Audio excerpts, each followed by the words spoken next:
ज्ञान सागर में पुनः आपका स्वागत है। अष्टावक्र गीता के 5वें भाग में अब हम आगे की चर्चा करेंगे। प्रकरण 5। अष्टावक्र जी कहते हैं, देहाभिमान को त्याग कर तथा आत्मा को एक जानकर तू मोक्ष को प्राप्त हो। जब तक आत्मा के एकत्व का बोध नहीं होता तब तक मोक्ष प्राप्त नहीं होता।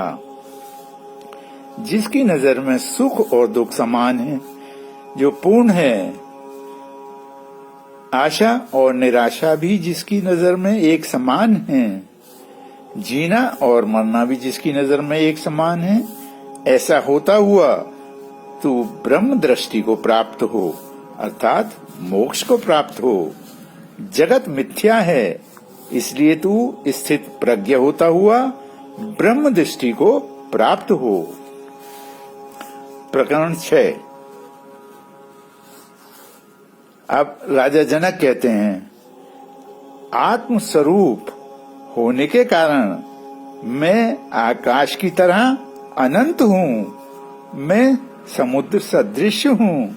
यह संसार तरंगों के समान है, इस कारण से न इसका त्याग है, न ग्रहण है और न ही लय है। इस प्रकार के विचार को ज्ञान कहते हैं। मैं सीप के समान हूँ, विश्व की कल्पना सीप में चांदी के समान ही है। मैं निश्चय ही सब भूतों में हूँ, सब भूत मुझ में हैं, यही ज्ञान है। प्रकरण 7। राजा जनक आगे कहते हैं, मुझ अनंत महासमुद्र में जगत रूपी नौका मन रूपी पवन के कारण इधर उधर डोलती है, पर मुझे असहनशीलता नहीं है। संसार कल्पना मात्र है, मैं अत्यंत शांत हूँ, निराकार हूँ और इसी अवस्था में स्थित हूँ। मन सदैव विषयों की ओर भागता है। शरीर के न रहने पर इंद्रियां भी नहीं रहती, परंतु मन सूक्ष्म शरीर के साथ रहता है, इसलिए विषय भोगों में उसकी आसक्ति बनी रहती है। विषयों के प्रति आसक्ति केवल मन और शरीर की है, मेरी नहीं। इस प्रकार संग्रहित हुआ मैं शांत हूँ और आत्मा के आश्रित हूँ। आश्चर्य है कि मैं चैतन्य मात्र हूँ, यह संसार इंद्रजाल की तरह है।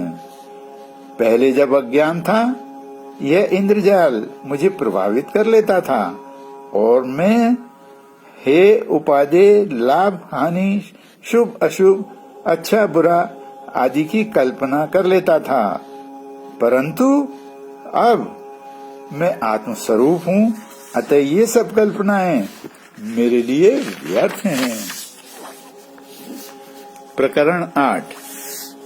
अष्टावक्र जी आगे कहते हैं, अगर मन कुछ चाहता है, कुछ सोचता है, कुछ त्याग करता है, कुछ ग्रहण करता है, प्रसन्न होता है या फिर दुखी होता है, तो यह बंधन में है। जब मन न चाहता है, न शोक करता है, न त्याग करता है, न ग्रहण करता है, न प्रसन्न होता है, न दुखी होता है, तभी मुक्ति है। जब मन आसक्त है तब बंधन है, जब मन आसक्त नहीं है तो मुक्ति है। जब मैं हूँ तब तक बंधन है, जब मैं नहीं हूँ तब मोक्ष है। प्रकरण 9। अष्टावक्र जी आगे कहते हैं, कृत कर्म और अकृत कर्म अर्थात विचार या द्वंद्व तथा सुख और दुख कभी किसी के शांत नहीं होते। इस संसार के प्रति उदासीन तथा संशय रहित रहकर वैराग्य से वृत्त रहित होता हुआ तू त्याग परायण हो। किसी महात्मा की भी जीने की इच्छा, भोगने की इच्छा और ज्ञान की इच्छा कभी शांत नहीं होती। यह सब अनित्य है, तीनों तापों से दूषित है, निंदित है, त्यागने योग्य है। ऐसा निश्चय करके शांति को प्राप्त हो। हर अवस्था में मनुष्य को सुख दुख होते हैं। यथा प्राप्त वस्तुओं में संतोष करने वाला मनुष्य मोक्ष को प्राप्त होता है। सत्य ना तो सिद्धांतों में है, न शास्त्रों में है, वह तो स्वयं के अंदर है। इसको खोज लेना ही ज्ञान है। वैराग्य, समता और मुक्ति द्वारा चैतन्य को जानकर जो संसार से अपने आप को तारता है वही गुरु है। चैतन्य आत्मा ही पुरुष का वास्तविक स्वरूप है। यह भूत सृष्टि उसका विकृत स्वरूप मात्र है। उनको यथार्थ रूप में भूत मात्र देखो।